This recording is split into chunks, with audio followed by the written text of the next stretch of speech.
Happy Tuesday, everyone. On behalf of AAE board member and Director of Professional Development, Alicia Scott, it's my pleasure to welcome you to another webinar hosted by the American Association for Employment and Education. Today's topic is using technology to overcome the teacher shortage. My name is Tim Newbert and I serve as AAE's Executive Director. Please allow me to cover just a few housekeeping matters before we begin with today's topic. This webinar is being recorded and will be made available to AAE members as well as non-members who have registered. This webinar has been set up as a meeting, thus allowing our presenters and hosts to see our attendees and attendees to see and engage with one another. Please activate your camera if willing and able to do so. All attendees are muted by default. Given the large number of participants for today's event, please use Zoom's raise hand feature within reactions or ask to be called on via chat before unmuting yourself. You may also choose to share any questions, comments, or feedback via the chat feature within Zoom. If you or your organization are not a current member of AAE, please visit our website, aaee.org, to learn more about our activities and resources. We are a professional association intent on positively impacting education through professional connections. Related to that mission, we connect the three critical groups involved with the preparation, recruitment, and retention of pre-K through 12 educators, university professionals and others who prepare educators, school system professionals and others who recruit, hire, and retain them, and of course, educator candidates themselves. We offer annual publications such as the Job Search Handbook for Educators. We conduct an educator supply and demand survey each fall and winter, resulting in a spring report. In fact, the 2022-2023 survey is underway now. We co-host the careersforeducators.com job board with Kappa Delta Pi. We host webinars such as this one on topics relevant to our membership. We sponsor teacher scholarships and mini grants for school systems and nonprofits to encourage and support educator pipelines. In fact, emails announcing this year's program were sent just about a week ago. We co-host virtual education career fairs throughout the year. We co-host an annual national working group on teacher retention with Upbeat, and we host an annual conference and education career fair each fall. Our 2023 event will be held on October 24th to 26th in Chicago, Illinois. Thank you again for joining us for today's webinar. While the teacher shortage causing thousands of teaching positions to go unfilled across the US, it can be challenging to know the best way to retain your current teachers while maintaining a steady stream of new talent. During today's roundtable discussion, we'll cover ways to attract and retain talented teachers, how to use applicant tracking systems and video interviewing to speed up and scale your hiring funnel, and how to anticipate needs for the 2023 hiring season. I'm pleased to be joined today by Trina Person, Mitchell Welch, Drew Whitehurst, and Joey Vassar. Thank you for being here, everyone. I'll now turn it over to you, Joey. Perfect. Thank you, Tim. And once again, on behalf of AAE, InterviewStream, and Frontline Education, thank you guys so much for tuning in to today's webinar. So my name is Joey Vassar, and I will be your host for today's webinar. I am the Partner Success Manager and one of our strategic account managers here at InterviewStream. And also joining me from InterviewStream is Mr. Drew Whitehurst. Drew is our Director of Marketing, and he's going to be working our chat box today and helping funnel in all the different questions that you guys have. And joining us today, we have two different participants, as Tim mentioned. We have Ms. Trina Persons from New Caney ISD. She is the Director of Recruitment and Retention. And New Caney ISD is one of the largest and fastest growing districts in the Houston area here in Texas. And from Frontline Education, we have Mr. Mitchell Welch, Frontline's Principal Solutions Consultant. And Mitch, I'm going to pass it over to you for a little bit of background on you, sir. Well, thank you very much. It's great to see everyone, and thank you for joining us this afternoon on this conversation. I'm really blessed to be here to be a part of this conversation around retention, growth, and all the technology we're using to try to help retain and recruit our talent, right? I live in San Antonio, Texas, been at Frontline now for about 5.5 to 6 years. Actually worked with Trina on some Frontline implementations and got a privilege to get her brain around things. So I'm excited about the conversation. My past, Joey, is I was a school principal here in San Antonio for a long time. I was a school turnaround principal, worked with education systems that really were struggling around the teaching component, the systematic component, the instructional component, you name it.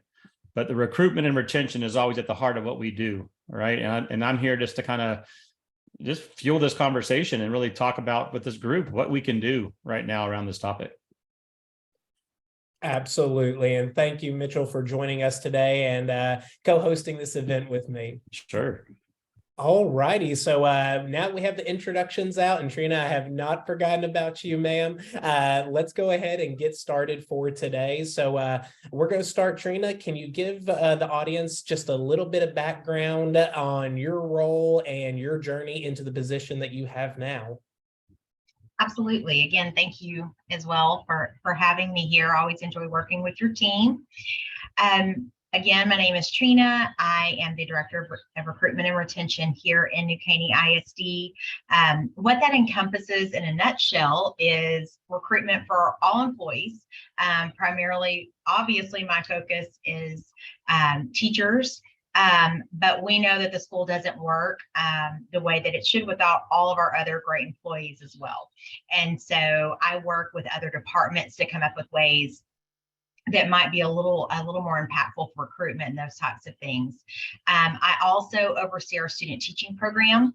We have about 60 student teachers a semester here in our district. So I work with our university partnerships with this, which is really one of my favorite parts of my job.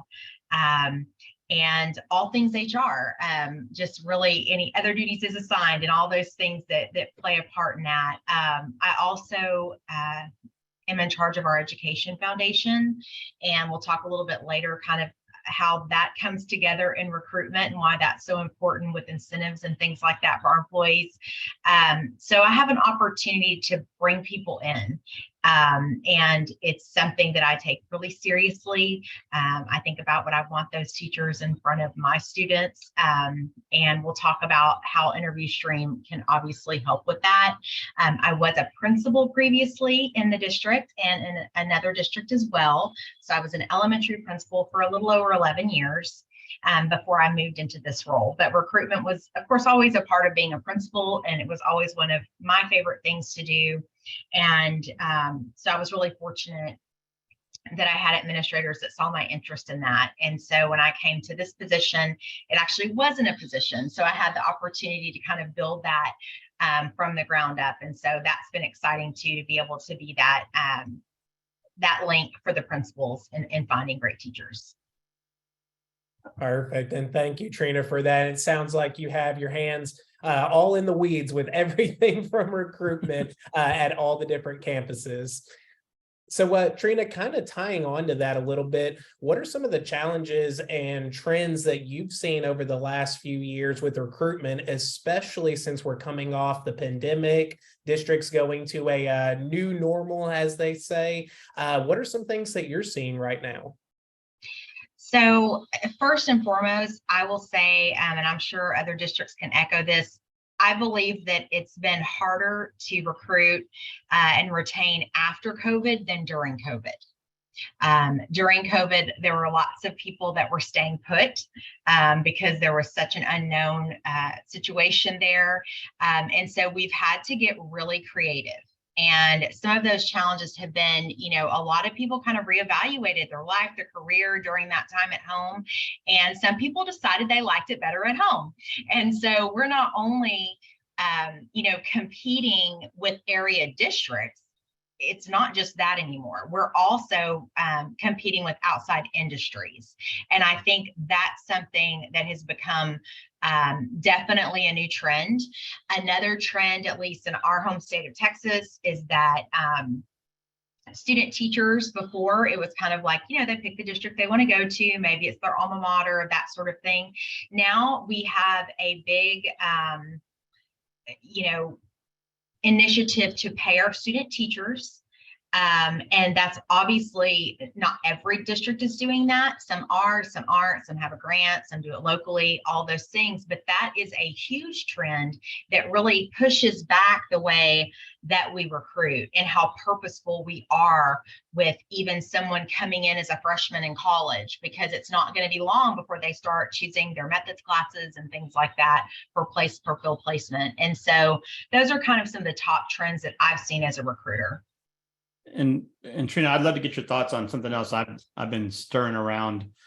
I found not only do we have a problem and challenges in the areas of finding those student teachers and getting them to stay. Give a little insight on I call it lack of patience of your current employee, meaning do you find that current employees are moving positions, leaving positions, changing positions, wanting to shift internal transfers, internal movement?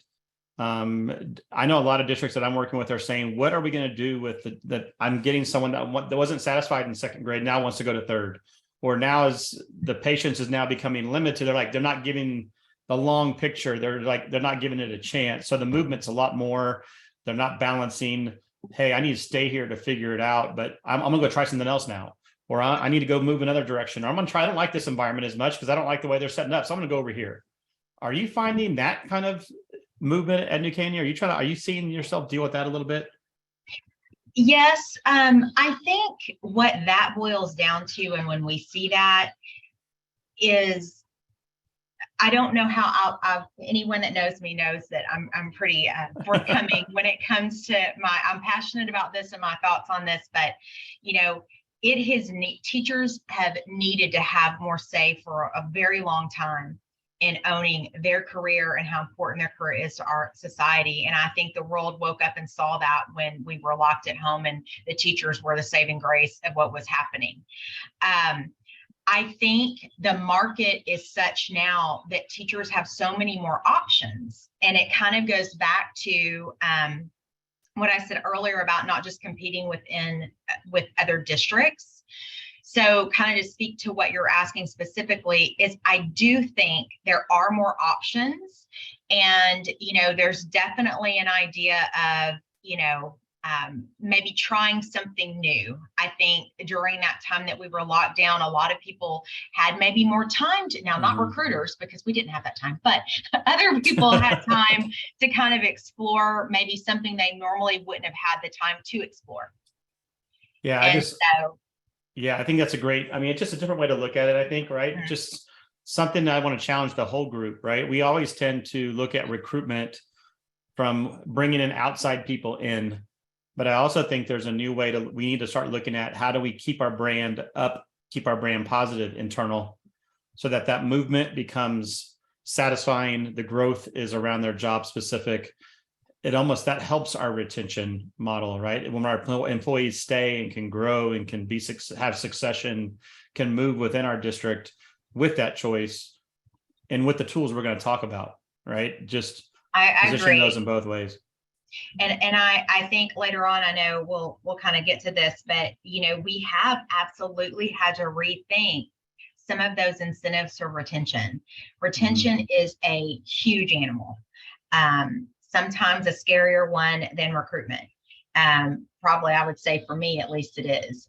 It's easy to tell them how great this place is, but then, we want to be sure that we're providing the needs of not just teachers, but all of our employees. And so we definitely have had to come up with some more creative ways with retention.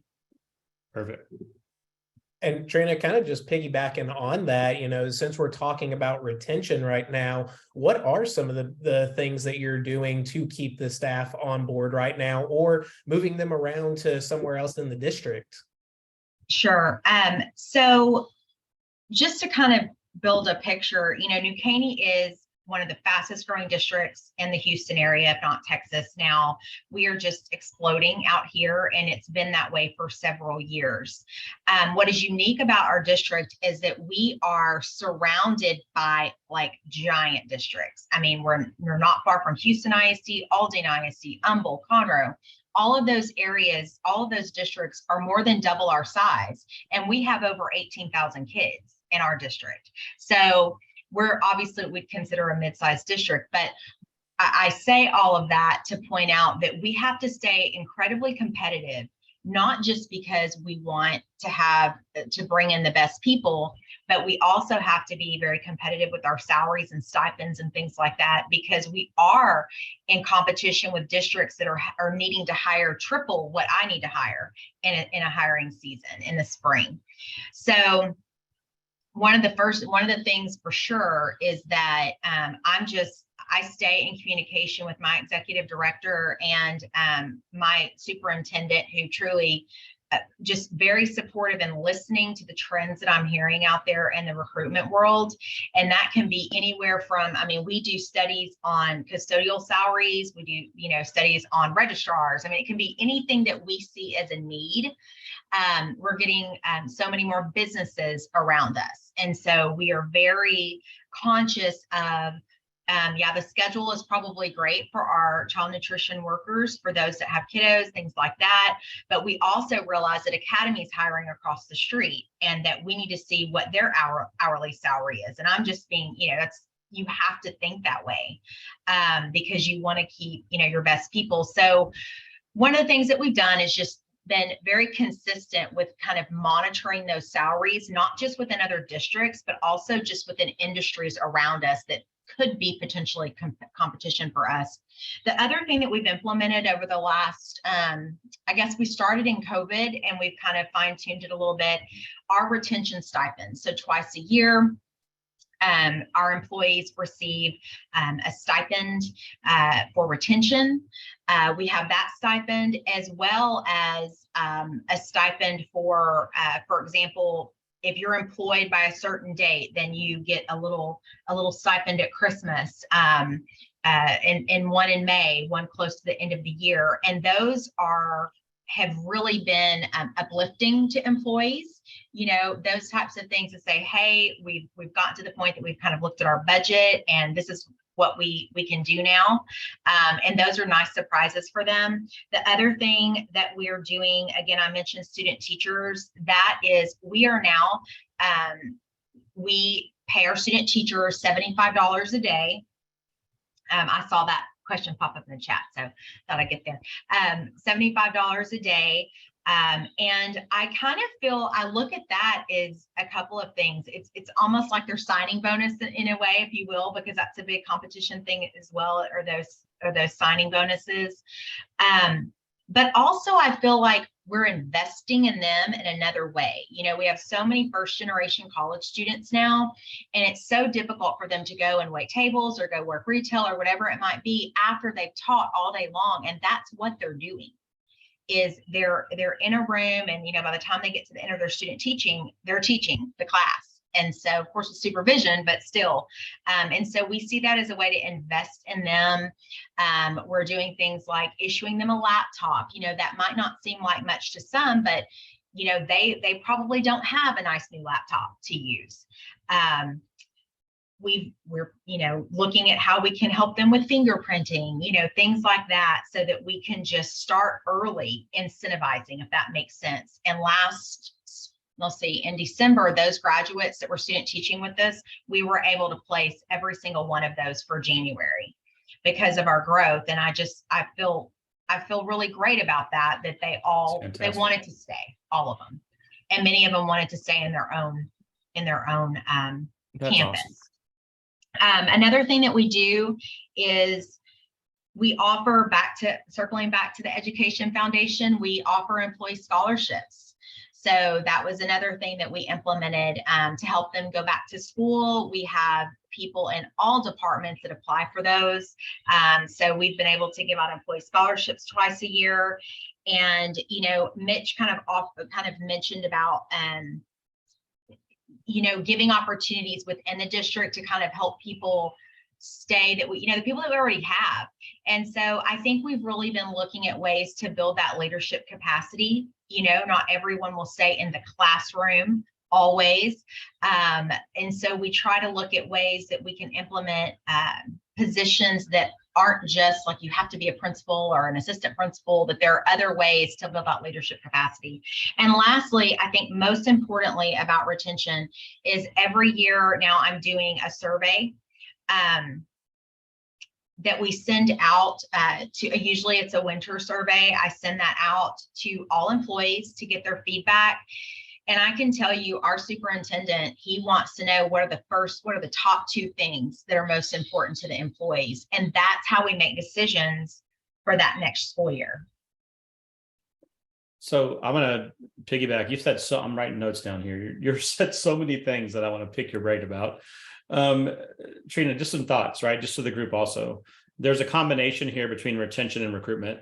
It's not a separate process. And when I'm working with districts, right, we even had a term for a long time when I was working retention first recruitment, that we were actually recruiting through a lens of how can we retain while we recruit, sharing them what their job's going to be, how could they grow while we recruit them, what kind of development could they get while we recruit them, what kind of growth and paths could they take while we recruit them. So there's some thought there. It can also be overwhelming, right? So this could take a lot of time. I mean, it takes a lot of time, a lot of planning, a lot of thought. You know that you're probably spinning your wheels at night. You're probably doing it on the weekends, trying to juggle your time. We're all using, we don't even have to name solutions here, but we're all using technology. And what are some things that you're doing and pulling together that says, I'm trying to recruit outside, I'm trying to make a brand inside, I'm trying to make a hiring process more effective, I'm trying to grow my employees while I recruit them. Those things woven into solutions. What are some things that New Caney is trying to do to make their processes more efficient in these lenses? That's a big question. It is, and I tend to kind of go off on a tangent, so y'all just cut me off. That's why I gave it to you, because I know where you're going. So come on. I'm getting ahead. So, and Joey in particular, because I definitely want to, you guide me on when we want to talk a little bit more specifically about how we use InterviewStream. But so I'll just kind of do the surface here. But essentially, obviously, we use InterviewStream through our frontline products with obviously AppleTrack. Those types of things, and the ease in them working together has been, absolutely instrumental for sure. In all transparency, we're currently working with Mitchell's team on adding some new solutions to our suite with Frontline. And so we're looking forward to how that will streamline. So our recruiting and hiring piece in Frontline, we're going to be using that a little bit different. We use lots of forms within our suite.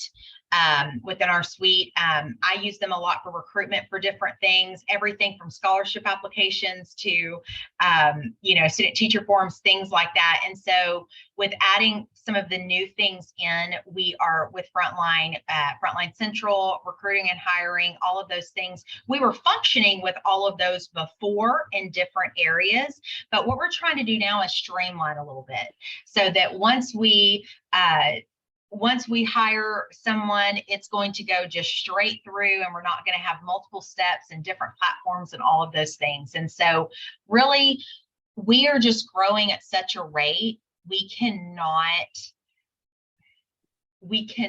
continue to kind of have multiple areas that we're dipping it in. Does it work? It does. But we learned real quickly this summer, we have quite a few new people on our team. We had some retirements last year and things like that.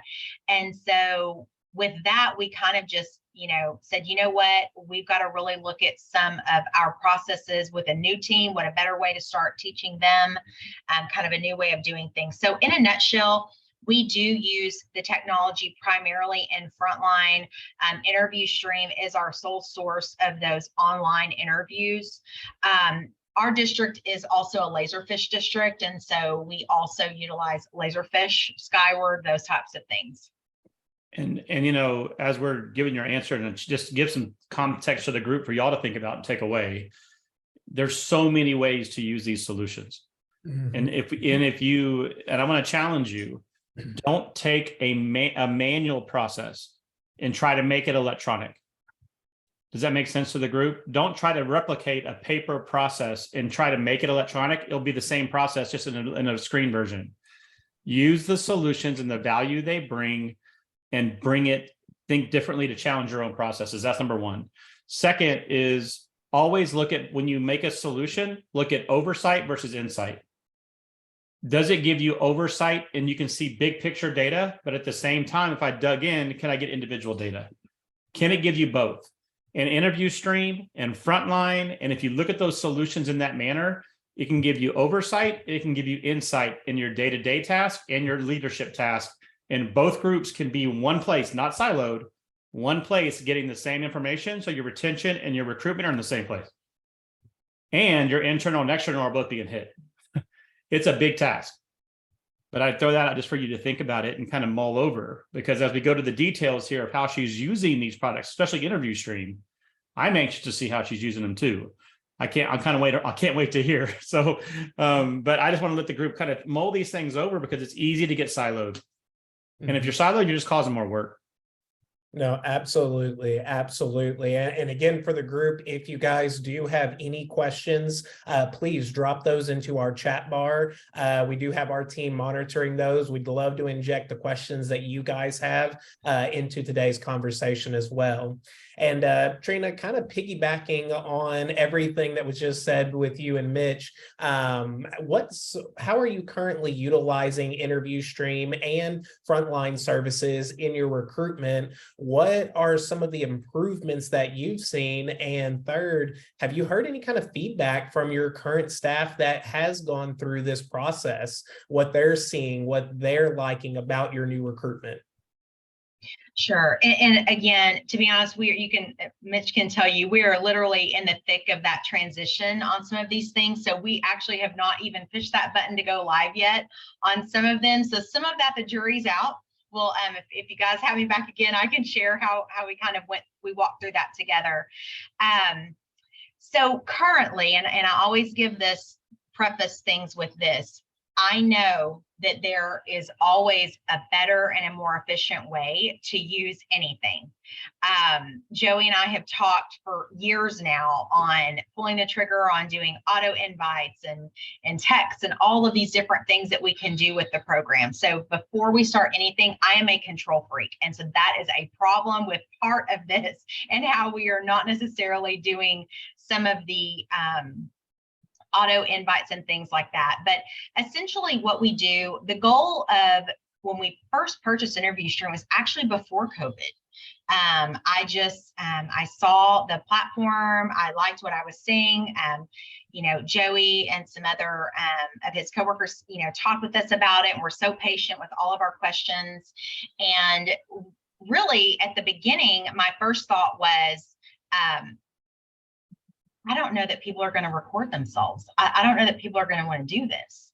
And then my coworker, who is much younger than me, said, are you out of your mind? That is what they do constantly. And I'm like, you're right. Okay. But at that how many times they do a TikTok video over again, Trina? They're going to do an Interview Stream over. Come on. TikTok wasn't even a thing then when we first started this, but of course, Facebook, all of that. And I'm the first one to tell you, I'm not a huge social media person, but anyway, we were like, you know what, this really sounds like something we could use. And so I am so glad that we did, because we started dipping our toe in the water that first year or so. Now I had a lot of grandiose plans, and what I wanted to do, because I had just come from the principalship, is I knew how much work the principals had. I knew what their days looked like. I knew that the last thing that they needed to do was learn another program. And so I decided that I was going to do all of it, and that I would manage it all, and I would take care of it all, and they wouldn't have to lift a finger except to press play. Well, in doing so, I realized again that there were some more efficient ways that we can do it. So currently what we do is I have someone that works with me on some of the technology pieces of Frontline, or excuse me, of Interview Stream. And so what we do is we have a schedule, and we are manually right now sending out invites to particular groups. And a lot of that was initially we were going to do the auto send, but we realized in working with the team at Interview Stream that there were some some hiccups in our own, we use Teams here for our employee management system, things like that. And we wanted to be sure that the interviews were going to the correct group of people. And so we just kind of got into a habit, we got our things down, we have a schedule, we send those auto invites out to those candidates that we are interested in knowing more about. I will tell you the benefits to doing something like that at the beginning. There was a little bit more of an element of control there with who we were sending to. I'm never one that wants to send a false idea to someone, that kind of thing. We're in a very different place, even as a society, that we were 4 years ago. Virtual fairs were not a thing, at least in the world of education. Those were not a thing until COVID. Now, a virtual screening is even more of not a big deal than it was back then.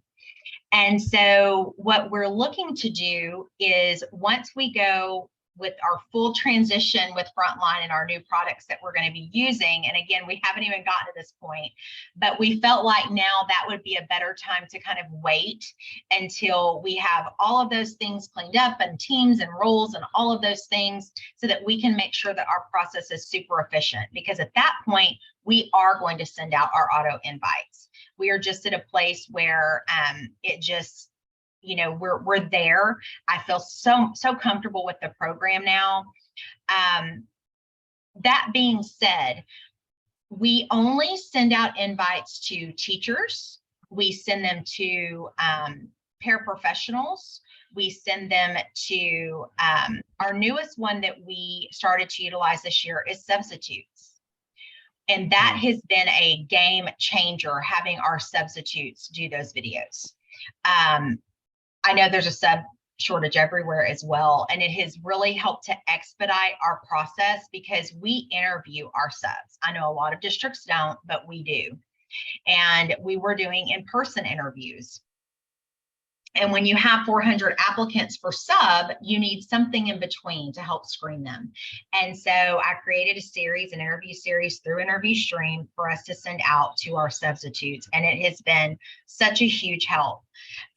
Another way that we use InterviewStream is I embed InterviewStream in all of my recruitment emails. So everything that I send out to candidates, there is a link explaining what it is.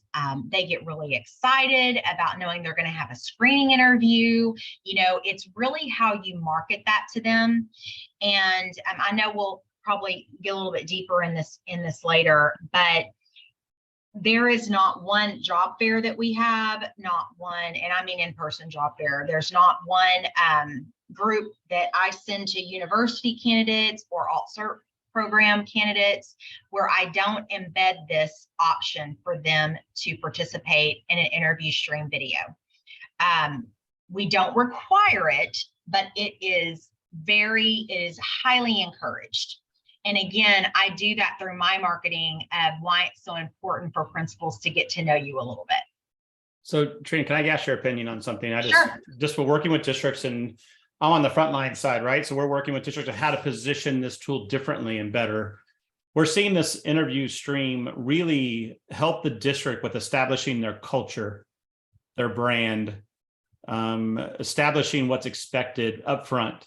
They're finding candidates coming in more confident because they could practice and they could repost and they could not put their first try on their thing. They can get better at the questions. They can get better at how they answer. So they come to the interview more confident, better prepared, but they're also coming in with a sense of culture of that district, sense of how that district brand is, what the kind of employees are going to be working with, because the kind of questions they're getting, the process is efficient, it's new, it's updated.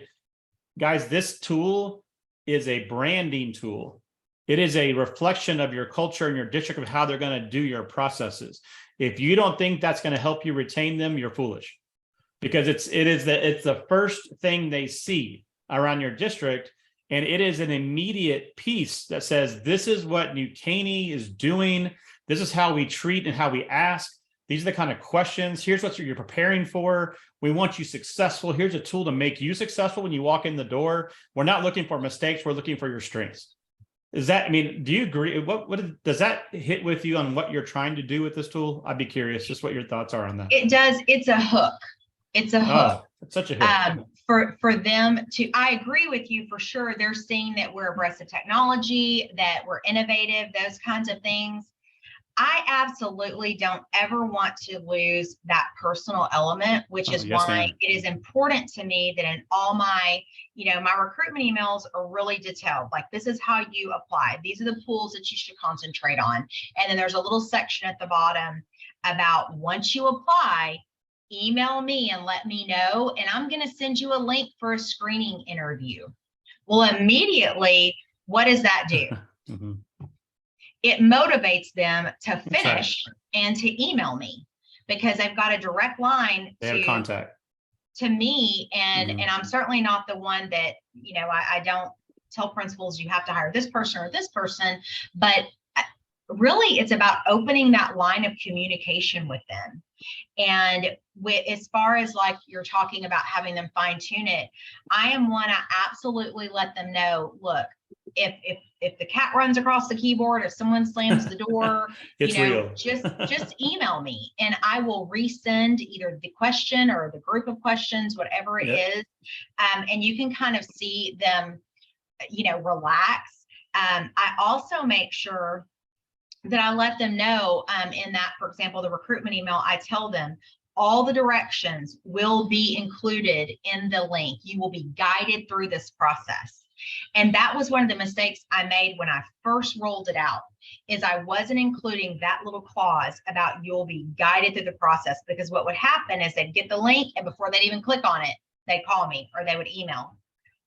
They wanted to do it right, and so very quickly I kind of went in and revised a bit about my explanation of that. Well, I think it's fantastic. Really nice way to use it. Absolutely. And Trina, what's some of the success that you're seeing from that? And what's some of the feedback that you're getting from the rest of the hiring team? Maybe a principal at a certain campus or the AP. How are they utilizing the interviews that you're sending out? Well, I'll tell you, it's like an expectation now. And that's why I really don't have any candidates say I don't want to do it. Sometimes they just don't. But principals will say, oh, well, I didn't interview so-and-so because they didn't have a video. And I'm like, no, hang on. Maybe it went to their spam or something like that. Like, we don't want to ostracize them because of that. But they have really come to depend on it. They can be at home in their pajamas on the weekend screening interviews, and it's just such an extra step. Another thing I see a lot with our candidates is they might let it expire. I give them 7 days to complete it, which I think it is, some might say is too much time. But what'll happen is if it does expire, they just shoot me an email and I simply extend it another 2 or 3 days. But I'll tell you, by including that information in the recruitment emails and things like that, if they don't get the link or if it goes to spam, what's happening? They're contacting me again. So that line of communication is just, it's continuing. It is a lot of communication, but that's what this job is. I mean, that's my role. I need to be communicating with them. And just like Mitch, talked about, retention starts at recruitment. I really believe that, because if they're emailing me and I'm saying, sorry, it expired, I mean, they're not going to think very highly of, first of all, our HR department or of our district, and they will just go right down the street to another district. Yeah, not real hard. Here's something, Joe, I'm going to say this in general, because Frontline Interview Stream have really increased this partnership over the last months, right? And so, I just worked with a principal who had Interview Stream in the district, and one of their biggest processes that they're struggling with, and I'd love your thoughts. This is off the wall. It's one of those curveballs, but it's like, hey, our transfer process would be better if we could embed this interview stream in a couple of questions of the transfer process of why they're moving or why they want to move or what do they bring into this new job. Or if we do a transfer application in recruitment and hiring, how can we embed the interview stream piece in there and answer a couple of questions so we could get a better idea of the culture of our transfer process and why people are moving, so we can better prepare that retention model. But think about that, guys. That's why I brought the internal up in the first place. A tool like this, if you post internal jobs, could be embedded with some questions to answer your current employee to say, hey, what are you bringing to the new job? What are some strengths you're bringing? What are you looking for in the new position? What do you bring into the new campus that would be a good aid for the new principal? I mean, there's so many ways that can communicate data that in our time and day, we don't have time. Sometimes we just don't have time to get to that kind of data. And it gives you oversight and insight, if that makes any sense. I'll keep throwing those terms. They hit home with me lately. Oversight and insight to why we're doing things.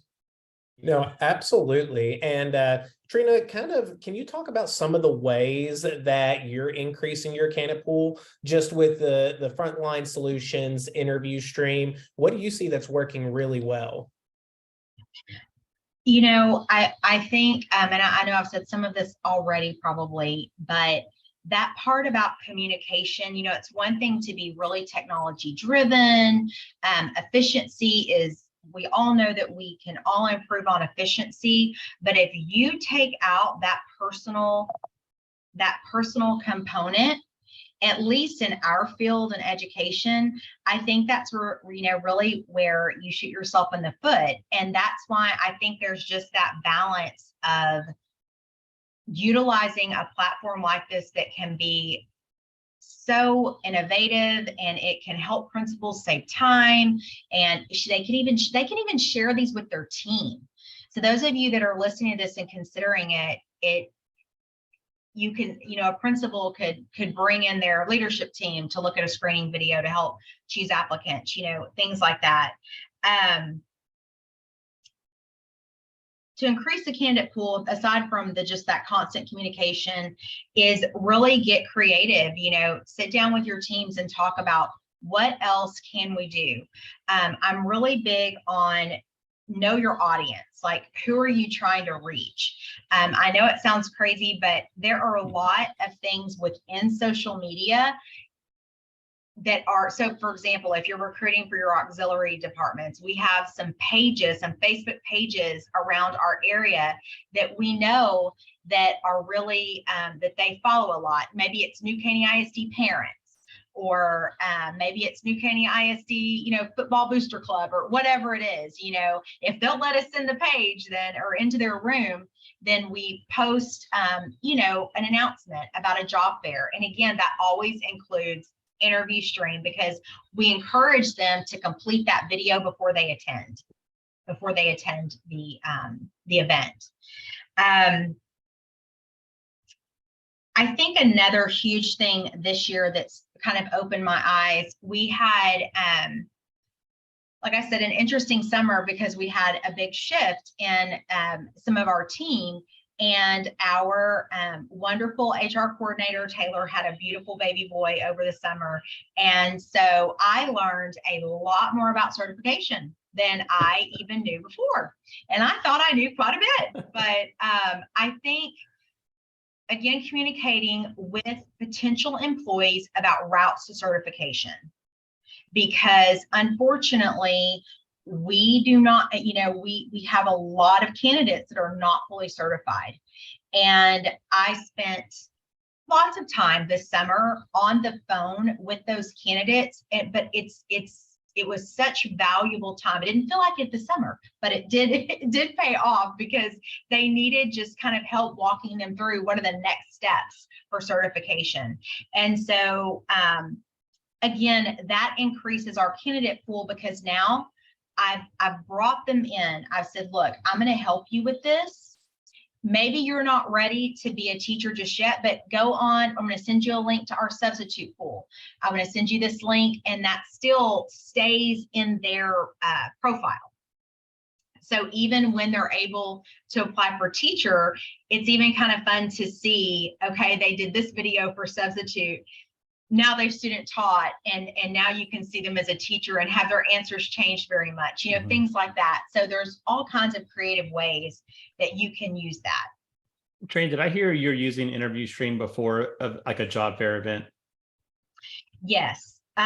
So we encourage, again, it's not required, but so like when I send out information about, inviting people to the fair, we also send those invites through Frontline. So we will take like an entire group. So I will take my elementary teacher pool, for example, and I will send invitations to everyone in that pool for our teacher job fair in April.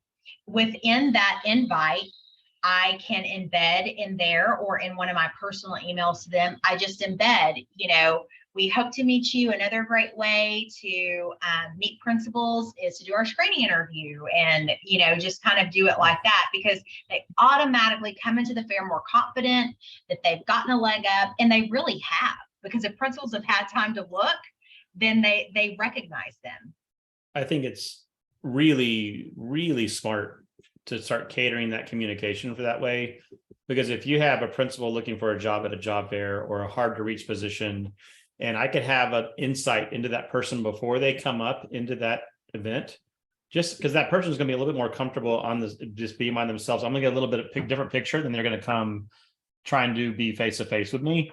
That's just really, to me, I heard you say that, and I'm like, okay, that's something I'm going to take back and work with these customers. I was like, hey, when you're doing proactive pieces and you're doing proactive recruitment and you're campaigning and you're looking for those people to come into your system, and you have a virtual job fair, or if you have an on-site event, this is a perfect way for you to kind of say, hey, give us a little picture of you before you come, right? Because we won't have a time to hear all of you, but if you can give us a snapshot with these questions, man, that's a huge benefit for the applicant, because they can give you more than they would in the first place. Absolutely. And Trina, thank you for all of your feedback today and your information that you've provided to the group. I know we're coming up short on time. We're getting close to the top of the hour. So one last question for you, Trina, if you don't mind. What are some of the plans that you have coming up for the new year? We know spring recruitment is right around the corner. It seems like as soon as you get back from the New Year's holiday, you're hitting the ground running until June, July, and then wash, rinse, repeat starting in August. So what are some of the plans that you have coming up this year? Well, we've always, and I know I've spoken a lot about student teachers, but for us, that's kind of our bread and butter of, I call that, the bird's nest on the ground. And so one of the things that I feel like I'm trying to be much more intentional with how I place those student teachers. So for example, last semester, I met with all of them separately, individually rather, and I made sure that I knew their interests, what grade levels they were open to, those types of things. And then I routed them to specific campuses. All the while, I'm reminding them, you're going to go in, you're going to complete our application process. They are getting the same recruitment email that everyone else is, of course, tailored to them, but reminding them, be sure you do your video, things like that, because I may be a student teacher at Ben's Branch Elementary, but the principal at Crippen Elementary does not know how amazing I am, and Ben's Branch doesn't have very much turnover. And so it is still important, even though they're already in the district, for them to go ahead and do those things. And so I am already currently, in fact, today I've met with student teachers that aren't even on they're not even on our ground yet. They are coming in January, but I'm starting that process much earlier. They always start in January, but I haven't always had that face-to-face with them first. You're kind of assigned those student teachers and you place them. And so we're trying to be really purposeful with almost like, it's like you're backing recruitment up a year, for these students. And then also just making sure that we're keeping a pulse on those employees that are here that we want to keep, because they are your best advertisement. I tell our new teachers, we implemented new teacher orientation meetings last year. Normally we were doing those one-on-one. It was insane. And now we're doing group interview group orientations every summer with different groups. And I tell them, you're the ambassador now for this district. I said, don't you want to work with a great positive person? you're the ambassador. So if you go and a principal drives me crazy and you're talking about all these things, is that person going to work with you? No, the person that really just needs a job is going to come to work with you. So we talk a lot about that too, and the importance of being the ambassador. And I think that's kind of our new mantra as we're recruiting this year is really bringing them in and making sure they know that you are not just teaching in a classroom, and you're so important to those kids, but you're important to our organization. And we want you to be here. We want your family to be here. And we want you to build your life around us. Absolutely. Absolutely. And once again, Trina, thank you. Thank you for all of the insight. Thank you for guiding us through and walking us a day in your life and how you're utilizing InterviewStream, Frontline Education, really to engage your candidates and your current staff. So thank you so much. And Mitch, thank you as well for your help in today's webinar. So I know we're almost to the top of the hour. I want to make sure we have plenty of time to go over some questions that we have in our chat box today. So I do encourage anyone still on today's call, if you guys do have any additional questions, please put them in our chat box and we'll definitely get those answered. But I know if anybody does have to leave, thank you for joining us today. And we're going to hop into a quick Q&A session. So Trina, first question for you. Can you kind of share what your end of the year survey looks like? You mentioned it earlier. So just kind of wanted to tie back to that. So this was a survey that I created it with input from other administrators. The current survey we have is very, I'm just going to say it has basic information, basic things we're looking for. And it's really more of a ranking system. So we are looking for, okay, I'm just going to throw out a few examples, is, consistent raises annually, that's one of the options that you can rank. Scholarships, going back to school, that's something you can rank. In fact, that's how we even started doing scholarships, is because we got a survey back and it wasn't the first thing on the survey. It was like number 5, but I had 60 people that responded with, yes, I want to go back to school. And I said, you know what? It's not at the top of the list, but can we send 60 people back to school? Like, what can we do? And guess what? They're starting to graduate and they're starting to build that leadership capacity in other ways in our district. So no, we have things like, obviously things about culture and climate in your campus. Do you feel, appreciated at your campus? So there's kind of some of those soft skill things on there. And then you also have those things about like, benefits. We have questions on there about your benefits and would you prefer to have additional assistance there or here, so it's really a basic survey. I will tell you, we are looking strongly at implementing something a little different because I'd like some additional information, but we're in the exploratory process of that. But I'll tell you, we do that, like I said, in about January. And what it does is it gives our finance committee time to say, you know what, we've still, we've got to look at retention stipends again. Did we do enough last year? Do we want to do it more frequently? Things like that. Perfect. Thank you, ma'am. Thank you. And again, if anyone does have any additional questions for Trina or for Mitch or myself, please let us know in the chat bar. But I think for the most part, I think we are all wrapped up for today. Trina, thank you once again on behalf of InterviewStream and Frontline for your participation today and your insight to your recruitment process. We greatly appreciate it. For anyone that hasn't already guessed it, Trina is one of my favorite people to work with. She is absolutely amazing, and we're glad to have her today. And Tim, thank you for allowing InterviewStream and Frontline to participate in today's AAE webinar.